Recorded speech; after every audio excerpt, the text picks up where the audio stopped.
क्या आप तैयार हैं एक ऐसी कहानी के लिए जो आपकी सोच बदल देगी? ये कोई आम कहानी नहीं है। हर पल में है रहस्य और मोड़ जो आप सोच भी नहीं सकते। एक युवा का संघर्ष, उसकी सच्चाई और उसका हिम्मत भरा फैसला।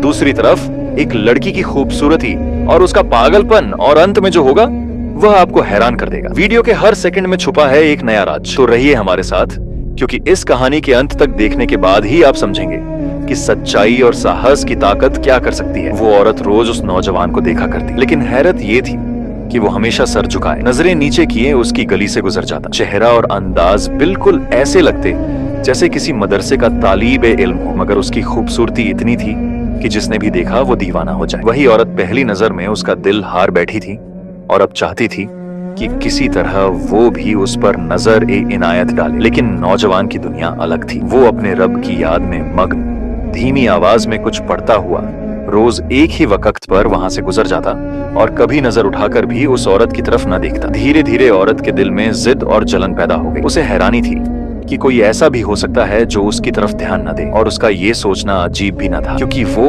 अपने इलाके की सबसे अमीर और सबसे खूबसूरत औरत मानी जाती थी। उसकी सुंदरता का आलम ये था कि जब भी वो बाहर निकलती, लोग बेइख्तियार उसे देखने पर मजबूर हो जाते। अब उसे अजीब लग रहा था कि जिस हुस्न को देखने के लिए लोग तरसते हैं, वो अगर किसी को पसंद कर ले तो वो उसकी तरफ झुकने को तैयार ही ना हो, उसकी नजरों से बचकर निकल जाए। इसको वो अपनी बेइज्जती और हुस्न की तौहीन समझने लगी। आखिरकार उसकी अना टूटने लगी और वो बेचैन हो गई। वो किसी भी तरह उस नौजवान को अपने कब्जे में करना चाहती थी। सोचते सोचते उसका दिल काला होने लगा और शैतान ने उसके कान में एक खतरनाक रास्ता डाला। ऐसा रास्ता कि जिसमें फंसकर वो नौजवान उसकी बात मानने पर मजबूर हो जाए। अगले दिन जब नौजवान हमेशा की तरह उस गली से गुजर रहा था, तो अचानक एक औरत उसके करीब आई और बोली, बेटा, मेरी मालकिन तुम्हें बुला रही है। नौजवान ने हैरानी से कहा, अम्मा जी, आपकी मालकिन को मुझसे क्या काम हो सकता है? उस औरत ने चालाकी से जवाब दिया, बेटा, उसने तुमसे कोई मसला पूछना है, वो मजबूर है, खुद बाहर नहीं आ सकती। नौजवान अपने दिल की सादगी और नेक नियति की वजह से उसके साथ चल पड़ा। उसके ख्याल में भी न आया कि ये बुलावा किसी फरेब का हिस्सा हो सकता है। उसने तो यही समझा कि शायद कोई बूढ़ी औरत है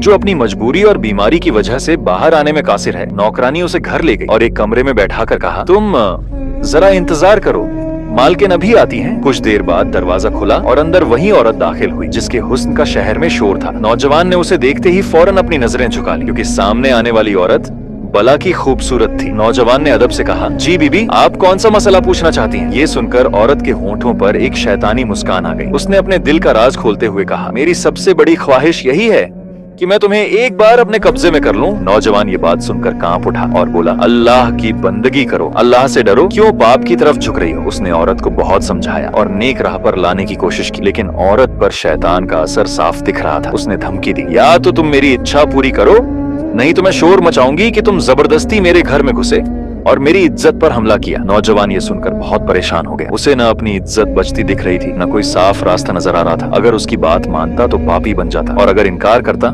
तो लोग उस पर झूठा इल्जाम लगाते। वही लोग जो उसकी ईमानदारी और शराफत की मिसाल देते थे, उनके बीच उसकी इज्जत पर दाग लग जाता। दिल ही दिल में उसने अपने रब की तरफ देखा और मदद मांगी। तभी उसके जहन में एक योजना आई। उसने औरत से कहा, ठीक है, मैं तुम्हारी इच्छा पूरी करने को तैयार हूँ, लेकिन पहले मुझे शौचालय जाने की जरूरत है। औरत ने उसे रास्ता बता दिया। नौजवान अंदर गया और वहां जाकर अपने शरीर पर सारी गंदगी लगा ली। जब वह बाहर आया तो औरत उसे देखकर चिल्लाई, तुमने क्या किया अनीति? मेरे जैसी नाजुक स्वभाव वाली औरत के सामने इस हालत में कैसे आ सकते हो? फौरन मेरे घर से निकल जाओ। नौजवान तुरंत ही औरत के घर से बाहर निकल गया और पास ही की नहर पर जाकर अपने आप और अपने कपड़े अच्छी तरह साफ किए। अल्लाह का शुक्र अदा करते हुए वह फिर मदरसे की ओर लौट गया। नमाज के बाद जब वह पढ़ाई में बैठा, थोड़ी देर बाद शिक्षक जी ने कहा, आज तो बहुत प्यारी खुशबू आ रही है, किस विद्यार्थी ने खुशबू लगाई है? नौजवान समझ गया कि उसके शरीर से अभी भी बदबू जा रही थी और शिक्षक जी हल्के मजाक में बात कर रहे थे। वह चुपचाप अपने आप में समट गया और उसकी आंखों में आंसू आ गए। थोड़ी देर बाद शिक्षक जी ने फिर पूछा, खुशबू किसने लगाई है? लेकिन नौजवान चुप रहा। आखिरकार शिक्षक ने सभी विद्यार्थियों को एक एक करके बुलाया और खुशबू सूंघने लगी। नौजवान की बारी आई तो वह भी सर झुकाकर शिक्षक के सामने खड़ा हो गया। शिक्षक ने उसके कपड़ों को सूंघा और खुशबू उसके कपड़ों से आती हुई पाई। शिक्षक जी ने कहा, तुम बताओ, क्यों नहीं कह रहे थे कि यह खुशबू तुमने लगाई है? नौजवान रो पड़ा और बोला, शिक्षक जी, अब और शर्मिंदा न करें, मुझे पता है कि मेरे कपड़ों से बदबू आ रही थी, लेकिन मैं मजबूर था। फिर उसने पूरा वाकया शिक्षक को सुनाया।